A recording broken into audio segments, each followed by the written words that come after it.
Hello viewers, मैं astro sir से सुरेंद्र राय स्वागत करता हूं आपको अपने चैनल में और उम्मीद करता हूं कि आप बहुत ही बढ़िया होंगे।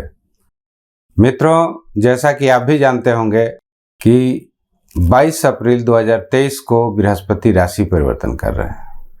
ये मीन राशि से निकलकर मेष राशि में जा रहे हैं और बृहस्पति का राशि परिवर्तन करना कोई साधारण बात नहीं होती है, क्योंकि बृहस्पति एक देवताओं के गुरु ग्रह हैं, बहुत ही सात्विक ग्रह हैं, विजडम के ग्रह हैं, ज्ञान के कारक हैं, शिक्षा के कारक हैं। इनका परिवर्तन निश्चित ही सभी लग्न और राशि वालों पर कुछ गहरा प्रभाव देते हैं। तो ये लगभग 1 साल तक, यानी बृहस्पति 1 मई 2024 तक अब ये इसी राशि में रहेंगे। हालांकि इस राशि से कभी आगे भी जाएंगे, पीछे भी आएंगे, वक्री भी होंगे, मार्गी भी होंगे, अस्त भी होंगे, उदय भी होंगे। कुछ ग्रहों की युतियां भी इनके साथ बनेगी, कुछ ग्रहों से दृष्ट भी ये होंगे। तो आज मैं उन सब चीज़ों की चर्चा नहीं करने जा रहा हूं। आज मैं मेन बृहस्पति के ऊपर चर्चा करने जा रहा हूं कि ये अपनी राशि से, यानी मीन राशि से ये द्वितीय भाव में जा रहे हैं और धनु राशि से ये पंचमेश होने जा रहे हैं। तो पंचम भाव भी धन का स्थान माना जाता है, लक्ष्मी का स्थान माना जाता है, विद्या, बुद्धि और विवेक का स्थान माना जाता है। और द्वितीय भाव तो खैर धन का और वाणी का या परिवार का माना ही जाता है। दोनों भाव में जाना इनके लिए बहुत ही शुभ साबित होने वाला है। हाँ, अगर यही कहीं वे अपने भाव से अष्टम भाव में जाते या फिर द्वादश भाव में जाते, षष्ठम भाव में जाते, तो कुछ अच्छे रिजल्ट की कल्पना नहीं की जा सकती थी। लेकिन ये अपने से द्वितीय भाव में जा रहे हैं, अपने से पंचम भाव में जा रहे हैं, तो निश्चित ही इनका सभी लग्न और राशि वालों पर शुभ प्रभाव अवश्य होगा। और कुछ न कुछ 1 या 2 काम ऐसा हर एक राशि वालों के साथ होगा जो जिंदगी में एक बहुत बड़ा बदलाव लाएगा और बहुत बड़ा इम्पैक्ट देगा, प्रभाव देगा उनके लाइफ में। तो मित्रों, बृहस्पति की दृष्टि कहाँ पड़ेगी इसके बारे में मैं चर्चा नहीं करूँगा। मैं सिर्फ उनके भावों को देखकर वे अपने भाव से जहाँ पे जा रहे हैं उसके बारे में चर्चा करने जा रहा हूँ, और सभी लग्न और राशि वालों पर इनका क्या शुभ प्रभाव होगा मैं इसकी चर्चा करने जा रहा हूँ। तो कृपया वीडियो को स्किप मत कीजिएगा, ये वीडियो बहुत ही जरूरी है, क्योंकि गुरु का राशि परिवर्तन बार बार नहीं होता है, साल में एक ही बार होता है। अल्प अवधि के लिए थोड़ा सा आगे पीछे ये होते हैं, वो अलग बात है, लेकिन मूल रूप से ये मेष राशि में जा रहे हैं और ये लगभग 1 साल तक वहीं रहेंगे।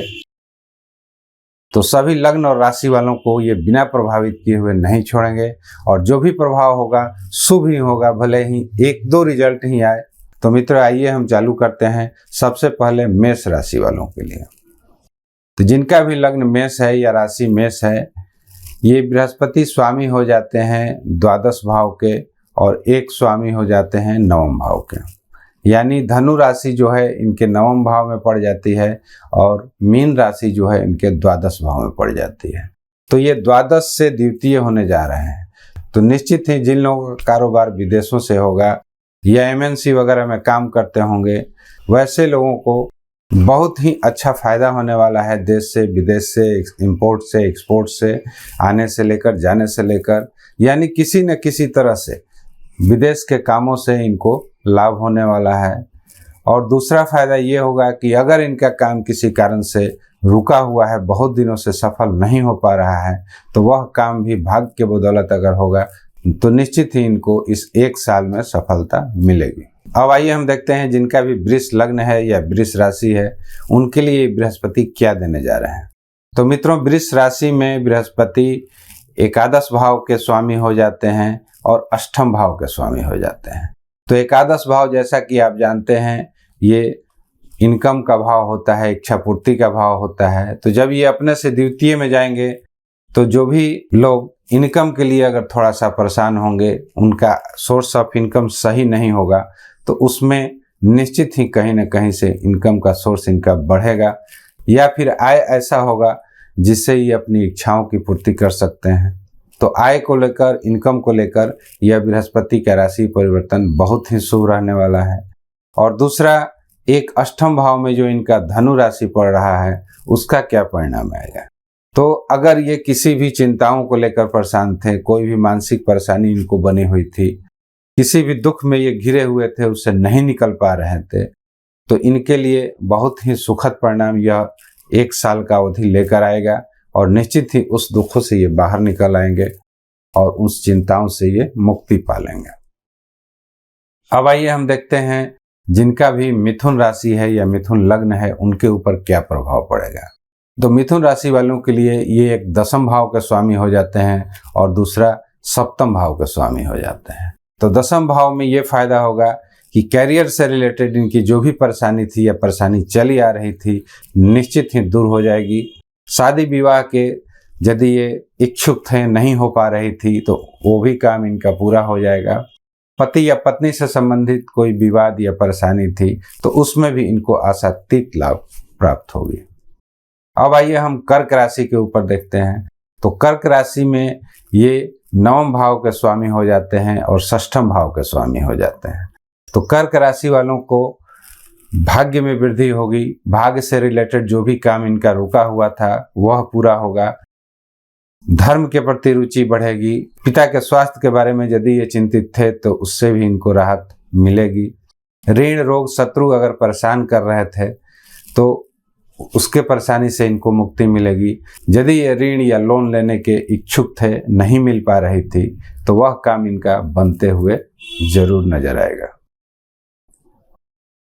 अब आइए हम देखते हैं सिंह राशि के ऊपर। तो सिंह राशि में ये 8वें और 5वें भाव के स्वामी हो जाते हैं। तो किसी भी तरह से विघ्न बाधा अगर जीवन में उपस्थित था, दूर नहीं हो पा रहा था, कोई भी मानसिक चिंताएं आपको यदि घेरी हुई थी तो उससे आपको राहत मिलेगी। 5वें भाव से बेनिफिट ये होगा कि बुद्धि, विद्या, विवेक या पढ़ाई के बल पर आपको कुछ न कुछ इस 1 साल की अवधि में जरूर बेनिफिट नजर आएगा। अब चलिए हम देखते हैं जिनका भी कन्या राशि है या कन्या लग्न है उनके ऊपर क्या प्रभाव पड़ने वाला है। तो कन्या राशि में ये 4th और 7वें भाव के स्वामी हो जाते हैं। तो जो व्यक्ति शादी वगैरह के इच्छुक थे, उम्र के हैं शादी के, तो उनकी शादी निश्चित हो सकती है। पति या पत्नी से संबंधित कोई विवाद वगैरह थे तो उस समस्याओं से भी इनको राहत मिलेगी। हाँ, पैतृक प्रॉपर्टी या किसी भी तरह की प्रॉपर्टी का इनको अवश्य लाभ होगा। यानी प्रॉपर्टी से रिलेटेड, मकान से रिलेटेड, भौतिक सुखों से रिलेटेड आपको अवश्य फायदा होगा और वैवाहिक जीवन भी आपका अच्छा हो जाएगा। अब आइए हम देखते हैं जिनका भी तुला राशि है उसके लिए। तो यदि आप तुला लग्न या तुला राशि के हैं तो आपके ये स्वामी हो जाते हैं 6वें भाव के और 3य भाव के। यदि आप किसी काम के लिए बहुत दिनों से परिश्रम कर रहे थे, उसका फलाफल आपको नहीं प्राप्त हो रही थी, तो यह अब वह समय है कि आपको उसका फल अवश्य मिलेगा। आपने जितना भी पीछे संघर्ष किया है वह मेहनत रंग लाएगी। हाँ, ऋण रोग शत्रुओं से यदि आप परेशान थे तो उससे भी आपको राहत मिलेगी। कोई बड़ा कर्ज वगैरह यदि आपकी इच्छा थी कि हम ले लें, काम नहीं पूरा हो पा रहा था, तो उससे रिलेटेड भी काम आपका निश्चित ही पूरा हो जाएगा। किसी पुरानी बीमारी से भी अगर आप ग्रसित थे तो उससे भी आपको राहत देखने को मिलेगी। यदि आपका वृश्चिक राशि या वृश्चिक लग्न है तो यह आपके स्वामी हो जाते हैं 2य भाव के और 5वें भाव के। 2य भाव बहुत अच्छा भाव है, परिवार के लिए अच्छा भाव है, धन के लिए अच्छा भाव है। 5वें भाव विद्या, बुद्धि, विवेक का है। निश्चित ही इन दोनों में आपको फायदा नजर आएगा। आपका बैंक बैलेंस बढ़ता हुआ नजर आएगा। रुपए पैसे की आमदनी आपकी अच्छी खासी रहेगी। 5वें भाव विद्या, बुद्धि, विवेक का है। तो यदि आप शिक्षा के क्षेत्र में हैं, कॉम्पिटिटिव एग्जाम वगैरह दे रहे हैं, तो यह समय आपके लिए बहुत ही अच्छा रहने वाला है। परीक्षाओं वगैरह से रिलेटेड एक अच्छे समाचार या शुभ समाचार की अवश्य प्राप्ति होगी। आप किसी न किसी कॉम्पिटिटिव एग्जाम वगैरह में भी सफल हो सकते हैं। यदि आपका धनु राशि है या धनु लग्न है तो ये आपके 1st भाव के स्वामी हो जाते हैं और 4th भाव के स्वामी हो जाते हैं। तो निश्चित ही आपको अपने पर्सनालिटी में ग्रोथ देखने को मिलेगा। आपका जो व्यक्तित्व है समाज में एक आदर पाएगा, एक श्रद्धा और एक विश्वास की दृष्टि से आप देखे जाएंगे। प्रॉपर्टी का भी आपको कहीं ना कहीं से बेनिफिट अवश्य मिलेगा। भौतिक सुखों की भी प्राप्ति अवश्य होगी। हाँ, यदि आप मकर राशि के व्यक्ति हैं या मकर लग्न के व्यक्ति हैं तो ये आपके स्वामी हो जाते हैं 12 भाव के और 3य भाव के। तो निश्चित ही यह समय आपका जो मेहनत है वह रंग लाएगा। जो भी आप किसी भी काम के लिए परिश्रम कर रहे थे, उसकी फल की प्राप्ति आपको नहीं हो पा रही थी, तो यह समय आपके लिए बहुत ही बेहतर है। आपके मेहनत का फल, आपके परिश्रम का फल आपको अवश्य मिलेगा।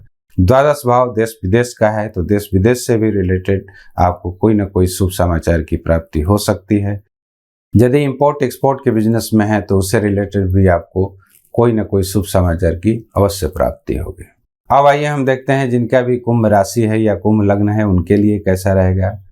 तो मित्रों, कुंभ लग्न या राशि के लिए दोनों भाव धन स्थान से रिलेटेड हैं, एकादश भाव और द्वितीय भाव।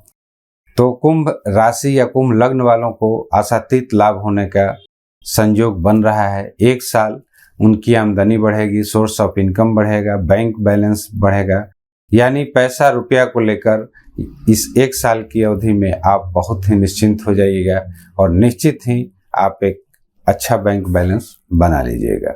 बहुत सारे सोर्स ऑफ इनकम आपके तैयार हो सकते हैं इस अवधि में।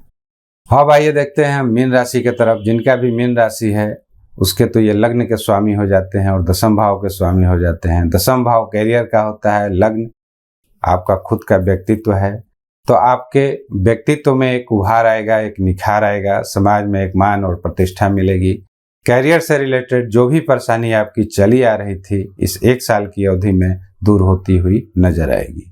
यदि आप किसी नए कैरियर की तलाश में थे तो यह समय आपके लिए बहुत बेहतरीन है। आप थोड़ा सा कोशिश कीजिए, आपको नए कैरियर की अवश्य प्राप्ति हो जाएगी। तो मित्रों, ये रहा बृहस्पति के राशि परिवर्तन का कुछ संक्षिप्त विवरण।